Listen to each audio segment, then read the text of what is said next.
Okay, all the fighters are built now, at least the ones I plan on including in the diorama. In fact, a couple of them probably won't actually fit in the space there would normally be for the diorama. But, all that said, it's now time to shift our attention to the focus piece of this diorama, namely the Solaria's fighter bay. For this, we will be working with the Cosmic Models Viper Bay diorama in 1/72 scale. The pieces are 3D printed, and based off what I'm seeing, very close to what you see in the series. They are well detailed and have slots already printed in them for the lights. And in fact, the lights will come through in holes set up specifically for that purpose. Underneath this, you see the sheet of 1/4-inch foam board I'm going to be using as the base for this diorama. Although I've cut it in half, I've also measured out to make sure it will fit across widthwise. That won't be a problem. We've got ladders and steps, detail bits, as well as, let me flip this out, a decent painting guide, if I could get my fingers to work here, showing both the kit layout as well as the shots from within the hangar itself on the Galactica. I will likely have to add that big red stripe in the middle, but that's to be expected considering that the kit parts aren't really designed to go that far out. I may or may not put the launch tubes across. We'll see. But with all that said and done, I've also got a couple of Cosmic Models detail kits in and on the way, as well as the 1/72 scale figures to help populate the hangar. I'll be using some Pico LEDs from Evans Designs, and I'll shut up now and get started.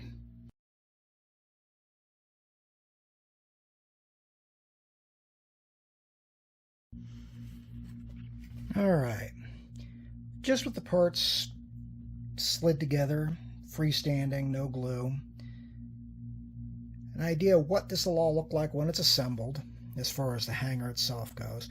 It's actually a pretty good sized piece. You're looking somewhere around the 2-foot range. So you'll want plenty of shelf space for it.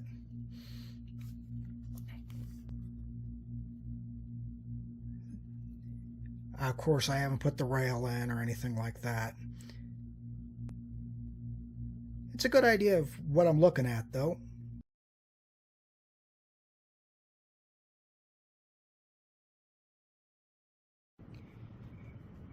Alright, painting has begun on the main parts of the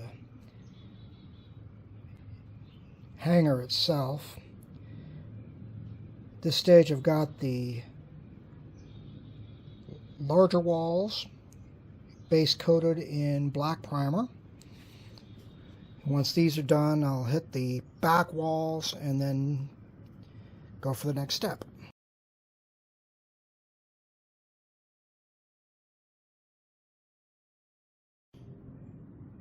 And now the back wall, in all its various parts, has gotten the same treatment. Let this dry, and then it'll be time for the same gray Citadel gray sear that I've been using on the fighters.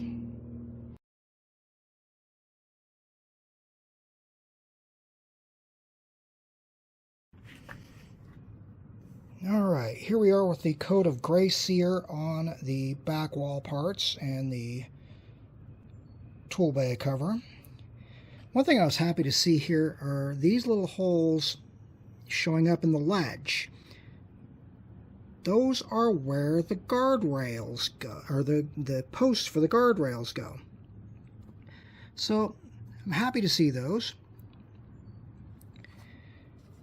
And once these are dry, we'll move over and do the section walls.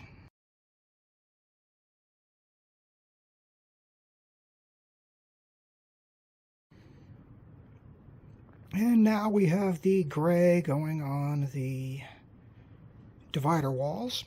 Once this is dry, I'll flip them over and hit the other sides. And then get the base plate out here. All in all, this is working pretty well. Of course, I'll still have to do the lower sections in the off color that it shows in the various illustrations, but work runs.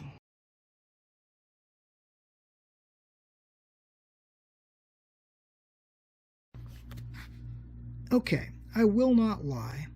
I have just finished arguably the most challenging aspect of dealing with this set. I have now run the wires for all the LEDs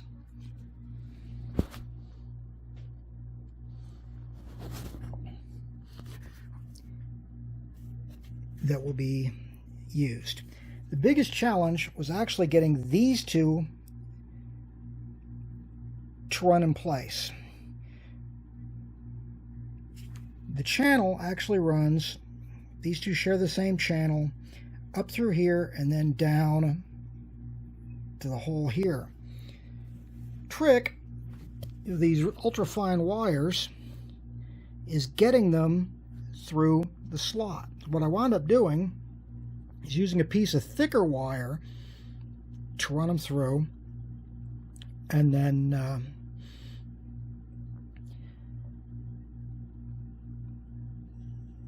from there, thick wire, loop the end in with the end of this, and then pull it through. It worked,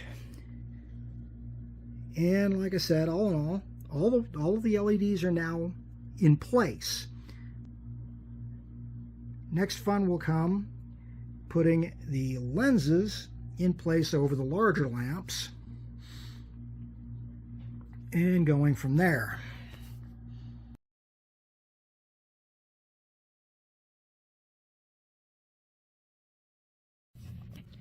Okay, painting continues. As you can see, I've added the darker gray sections to all of the main pieces, as well as painting the one piece I forgot to do yesterday.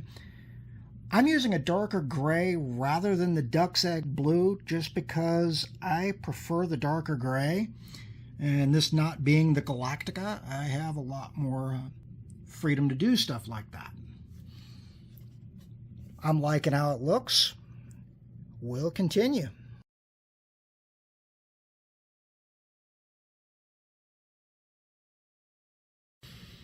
Okay, progress continues. We've got the little detail pieces in place, fuel inlets, speakers, clocks, the old analog style phones. These have all been given a coat of Vallejo dark aluminum, as well as detail painting on the lights. I may go in and fix some of the areas where I chipped the paint on the base coats while I was putting in the lights. I've also got the supports for the handrails in place. So all in all, we are moving along at a pretty good pace now.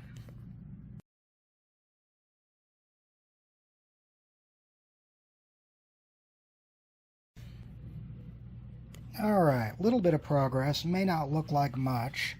What I've done is mixed up some JB Weld and used it instead of super glue to start putting the walls together.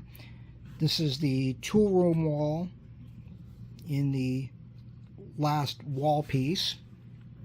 And this may not look like much, but what I've done is I've glued together the back wall sections, and using recommendation from the guy over at Interstellar Modeler, I have left a small gap in the last two sections to allow for more room on the for the Mark 7 Vipers. What I'll do later is go in after this has had a chance to set and fill the seams on those two, because that one should be fine. But the back wall seam here will need filling once the epoxy's had a chance to cure.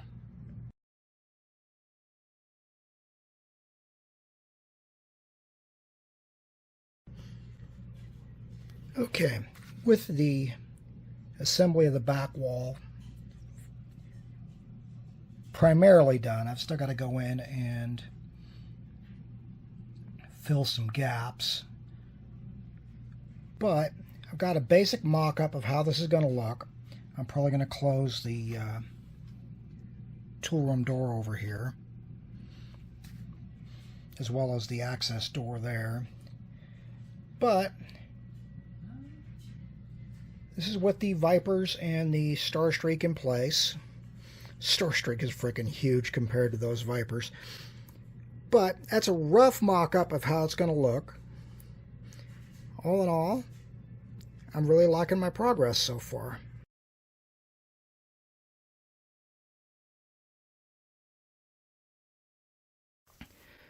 Okay, at this stage I have laid out the guides on the main deck where the decals are going to need to go, as well as where the holes for the lights in the main wall sections need to go. I have also painted and installed and painted the doors, and the most nerve-wracking installation on this model, the guardrail. Now, that section right there will likely be cut to allow for the ladder in that bay, but that basically was do it 2 posts at a time with super glue and kicker till you hit the end of the run. 2 outside walls are not in place, are not glued in place rather, to allow for easier decal application. But progress is at last being made.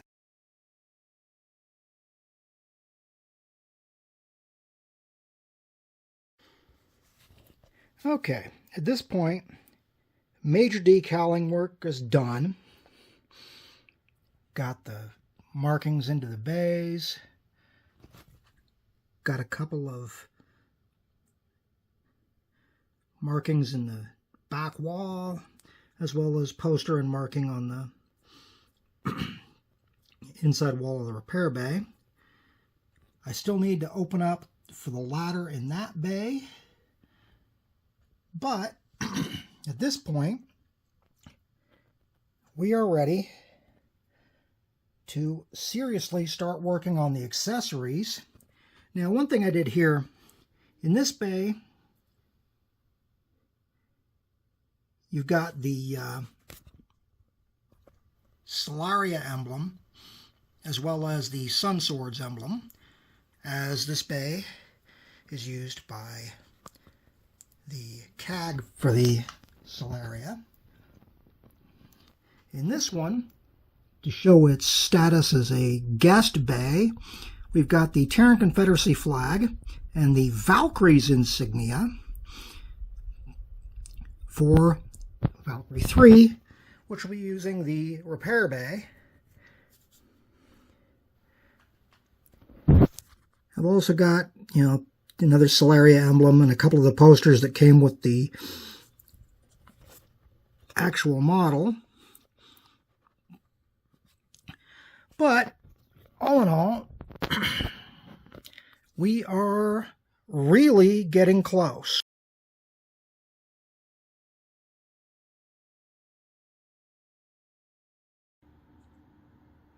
Okay, work on the hangar bay accessories and figures has begun. For the figures, I have stripped them of their supports. I'm leaving them on the frames just to make it easier to paint them. And as for the ladders and other stuff, we're definitely coming along. Now, the ladders themselves will get a coat of lead belcher after that, but we're moving.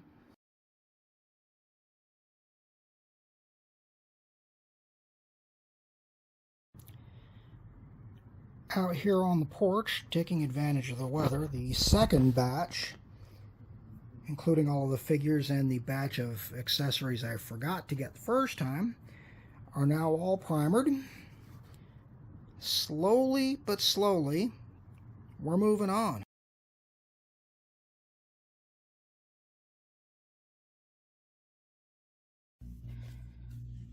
Alright, painting and decaling of the accessories is done. We've got the Terran Confederacy stuff. We've got the Colonial stuff. Lots of little decals involved in this, but we got there. Next up, we'll be painting the figures.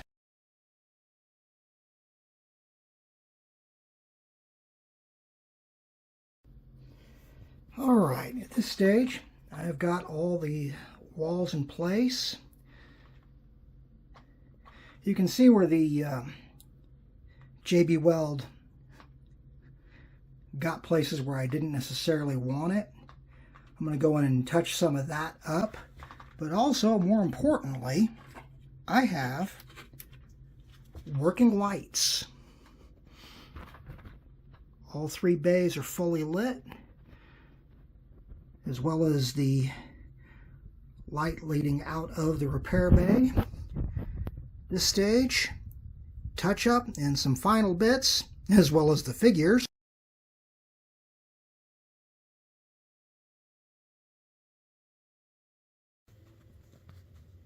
Okay, finally under paint, we have the figures for the diorama.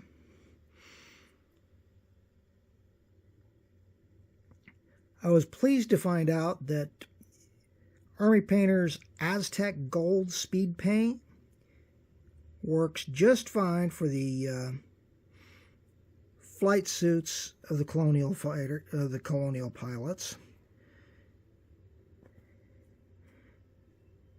1/72nd scale, I freely admit I did not do a whole lot of detail work on these folks,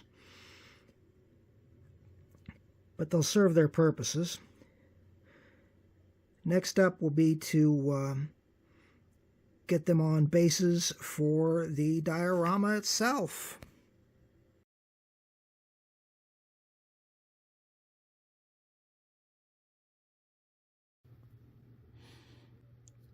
Alright, now we have the figures off the sprues. Much easier to see how they all turned out.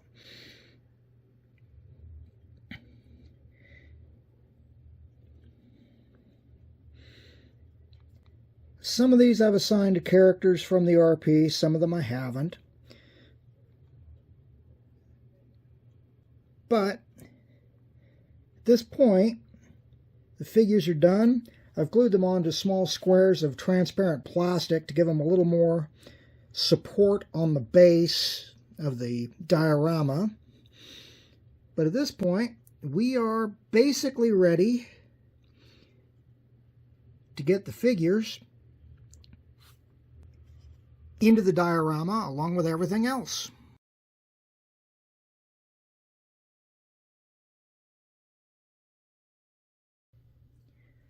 Okay, after much to do and many delays getting some of the smaller bits of this done, we now have all the figures in place, all the accessories in place, and all of the craft in place on the Solaria Hangar Diorama. So, without further ado, we have the everything in place. We've got crew chief from the Terran Confederacy showing the crew chief for the Solaria, how to look at the crew chief for the Valkyries, showing the crew chief for the Solaria how to use the much fancier computer than what the Solaria crew is used to. We've got Valkyrie 3 in position with her pilot Rogue Wing. We've got the CAG bird of, well, the Solaria's version of Rogue Wing, talking to her maintenance gal. We've got Ivy Rhodes, aka Shadowhawk, in front of her plane talking to her wife. Up above, we've got a couple of pilots. One definitely not getting ready to fly. We've got our XO and bridge officer overlooking the scene. Some equipment being moved out of the way in case they need to deploy quickly. And then we've got Museum Bird, the Mark III Viper belonging to Captain Arena Laurie, call sign Songbird. The plane is with the Solaria, her pilot is not. And then over here, we have the oldest fighter on the Solaria, along with the oldest pilot on the Solaria,